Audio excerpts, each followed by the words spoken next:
Hello everybody, I hope you are well. Let's spend today, our first day back this week, reviewing our properties of parallelograms that we studied last week. So the parallelogram over here has several properties, and the first thing that we consider to be a property for the parallelogram is the definition, and that is that the opposite sides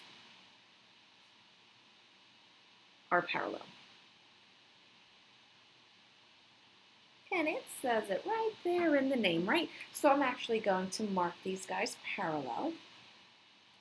Matching arrows. And matching arrows this way, opposite sides parallel. A second property is that the opposite sides are congruent. They are equal in measure, whatever that guy is. This guy is the same, I don't know, maybe 12 and 12. Whatever the right side is, the left side is the same amount. We also know that the opposite angles are congruent. So whatever this bottom left corner is, top right, same thing. And this guy and its opposite over here, the diagonal one, those two are the same. Okay, so those are some properties for parallelograms that we know. Also kind of piggybacking on that one with the angles. If the opposite angles are congruent, then consecutive, that means next to each other, right? Consecutive angles are supplementary. So I'm going to write some numbers in because, of course, that makes a lot of sense to us. But if this guy here is 60 degrees, then this top right one would also be 60. This one next to the 60 degrees here and here is 120. They are supplementary. Oh, and across, they're the same. So there's your 120. And of course, these guys are consecutive. Across the top, also consecutive. And their sum is 180 degrees. They are supplementary. Last property for parallelograms is about the diagonals. So I'm going to draw those diagonals in. For this guy here, if I put them in the first picture, it would be too jumbled, right? So what we know here is that the diagonals are, bisect each other. I know that's two words. I never write it as two words. So this piece and this piece is the same. And these two pieces are the same. So if we ever are told, and by the way, here's parallelogram ABCD. Parallelogram is named for its vertices. And we always go around the outside. Don't zigzag, because then it wouldn't be named correctly. But here's parallelogram AB.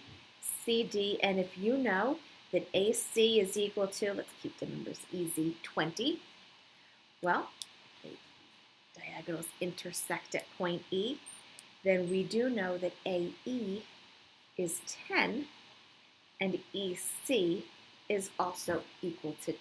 So that's how that's going to work. Even if you knew just one of them, like that guy, say you just knew that AE was 10, well then you would know double it, and that's going to be the whole entire diagonal. So you can kind of go back and forth that way. That's a property for a parallelogram. Also, last week we did ways to prove a quadrilateral is a parallelogram. I'm going to run through these with you. The first one is the definition. The definition is that the opposite sides are parallel. If you have a quadrilateral, and the opposite sides are parallel, it's a parallelogram.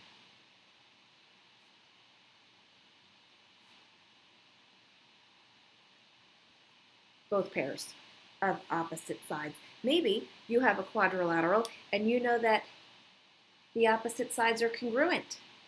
Both pairs. So if you have both pairs of opposite sides congruent, You have a parallelogram. That takes care of the sides. Let's go with the angles. If you have two pairs of opposite angles congruent to each other, parallelogram.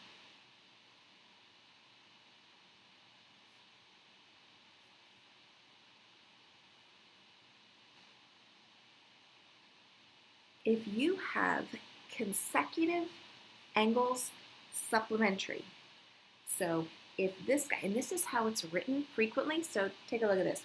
If this one is x, and that's the rest of the angle that would add up to 180, so that's 180 minus x, that's how that's going to be written.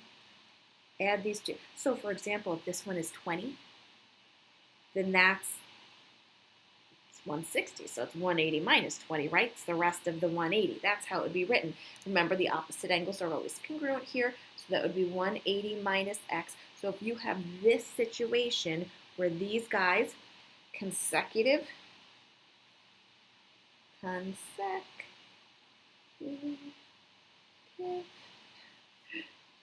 angles supplementary. There it is. So if your consecutive angles are supplementary, both pairs or all the way around, then you have a parallelogram.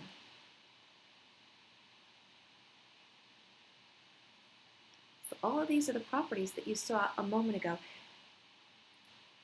Diagonals. If you have diagonals that bisect each other, you have a parallelogram.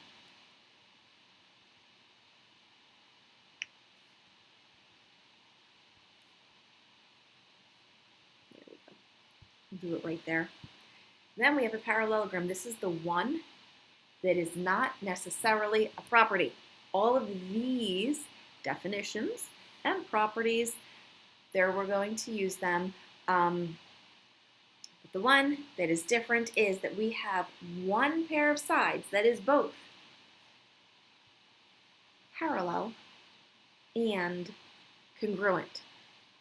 Ignore one pair, nothing going on here. And then we have one pair of opposite sides, both parallel and congruent. One pair of opposite sides, both, has to be both, parallel and congruent. Oops. Parallel and congruent. That is what we did last week, so I just wanted to do a little review, bring it all back.